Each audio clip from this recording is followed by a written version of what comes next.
Hello friends, it's Kristie Marcotte. I recently came across the company Jaded Blossom. I believe they've been out for a while, but I hadn't heard of them before. I saw this stamp set called Paper Hoarder and I had to have it. I absolutely love the little ATG stamp. There's also some great crafty sentiments included as well. I decided to make a fairly simple card and I'll be featuring that ATG stamp. I have some Shimmer cardstock and I have some scrap cardstock behind it. I'll be stamping the ATG using some Catherine Pooler ink. This is the color Be Mine, very pretty pink color. And I'll be stamping it randomly all over the background. Some of the images will go off of the paper. That's why I have that scrap paper underneath. I keep rotating the stamp so it goes different directions, so it's a very random looking background. And I did speed this portion up quite a bit while I fill in the rest of the images. If you like to color stamped images, this one would be really cute. I'm not one that colors very often, so I decided just to go with that solid pink ink. So once I have that all finished, I'll be bringing in some Love from Lizi peel-offs. This is the pink holographic color. It's my favorite color, and it's the pinstripe style. I'm using the medium width, putting one along the outside edge, leaving probably about a 1/16 of an inch of that white border showing. And I do have the peel-offs going just a little bit longer than the card panel. And I will be trimming away that extra here in a moment. I just need two more pieces, one on the top and the bottom. So doing the same thing, leaving that thin border on the edge. Here's the final piece. So I'm creating a frame. So it's going to be this beautiful sparkly pink frame. So once those are all in place, I'll bring out my craft knife and I'll miter the corners. I like to press them down first, then I'll take the tip of my knife and press it into the corner. So I'm cutting them together at an angle. Once they're cut, I can remove those little scrap pieces.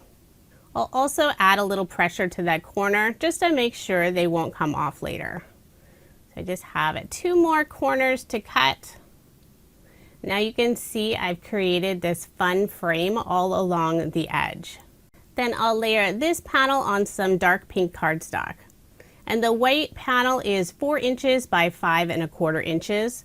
And I'm adding it to that cardstock layer, an additional 1/4 of an inch since I'm making an A2 size card. So it's 4 1/4 inches by 5 1/2 inches. Before I attach that panel, I will work on the sentiment. And I've already stamped this out. Create the things you wish existed. Isn't that a fun sentiment? I stamped it on some light pink cardstock and layered it on that same dark pink cardstock. Put some liquid adhesive on the back and adhere it to the card, and I will have the very end hanging off the right side. So just trying to figure out where I wanted to place it and making sure to get that sentiment straight. And I'll just use my scissors to trim off that extra bit of the oval. Now I can layer it on this dark pink cardstock. Then I'll put some ATG tape on the back and adhere my card front to my card base. And if I didn't mention earlier, this is an A2 size card, so 4 1/4 inches by 5 1/2 inches. For some embellishments on the card, I'm using Pink & Main's brand new Starlight Gems, and I'll be using the pink color. These are so pretty and super sparkly. I'm using an embellishment wand to help pick them up.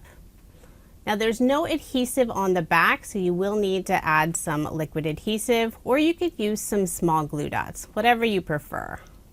I'll put 2 of them in the upper left-hand corner and then 3 around the sentiment. I really wanted to stick with the pink and obviously the white background, but I didn't want to add any other colors. The liquid glue I'm using is from Barely Art. I'm also using the back end of the embellishment wand to help press those gems in place. So there is my finished card. This was so much fun to make. I ended up making 2. Now the card on the left, I must have used a different pink ink since it does look darker than the card on the right. This card was so easy to make and perfect for sending to crafty friends. I do have links provided in the description box if you are interested in any of the products I used in this video. Thank you so much for watching, and I hope you have a wonderful day.